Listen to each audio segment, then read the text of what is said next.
Kapag tayo nasa hustong edad na, malamang malakas na ang ating pangangatawan at nakakatiyak tayo na matibay na ang ating resistensya. Ngunit hindi ibig sabihin nito na ligtas na rin tayo sa mga sakit.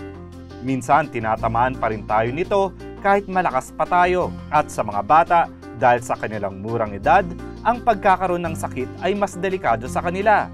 Kaya hindi dapat sila magkaroon ng weak immune system. Sa mga bata, pag weak immune system, ibig sabihin nun, mahina yung resistensya nila. So, ano ibig sabihin? Pag mahina ang resistensya, madali silang kapitan ng sakit, konting, kapag na-involved sa may upot-sipon, mahahawa ka agad. So, yun yung ibig sabihin pag weak ang immune system mo. So, prone ka na mahawa ng mga sakit at tapuan ng kung ano-anong sakit. Sa mga bata, usually, kadalasan, weak talaga immune system nila kasi unang-una, bihikan sa pagkain. So, namimili sila ng kakainin. So, sometimes, they do not eat what is needed. So, hindi adequate yung mga nutrients na kailangan mag-boost ng immune system.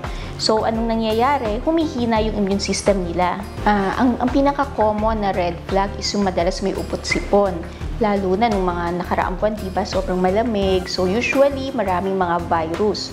So, pag weak ang immune system ng isang bata, kita mo yan, wala pang isang linggo gagaling, mamaya babalik agad yung ubot-sipon niya. So, isa yun sa pinaka-common na symptoms ng weak ang immune system. Kaya pag ang ating mga anak ay madalas na magkasakit, ito'y senyales na mahina ang resistensya nila at kailangan ng wastong vitamins at minerals. Actually, vitamin C and zinc, usually sila yung dalawang pinaka-important to boost the immune system because they function to boost yung mga immunoglobulin sa katawan. So usually, we give those kapag yun nga, weak ang immune system. Actually, kahit hindi weak ang immune system, we usually advise the parents to give vitamin C and zinc. So, ang nangyayari, pag nag-take ka ng vitamin and zinc, kumbaga, ang pinupush niya na lalo kang magkaroon ng lumakas yung immune system mo, kumbaga, fully recharged. Para lumakas ang pangangatawan ng isang bata, dapat kumain ito ng mga pagkaing puno ng vitamin C at zinc.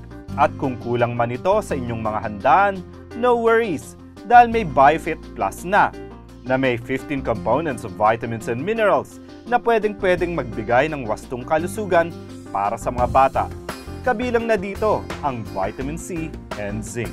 Mahirap pakainin ng mga bata. Usually, yung mga ano bang mga madalas kinakain ngayon, di ba? Mga processed foods, hotdog, nuggets. So, they lack those nutrients. So, it's very essential to keep this supplement para magkaroon ng other sources aside from the natural sources. Lalo na kung hindi nabibigay ng natural sources itong mga vitamins and nutrients na ito. This portion was brought to you by BioFit Plus.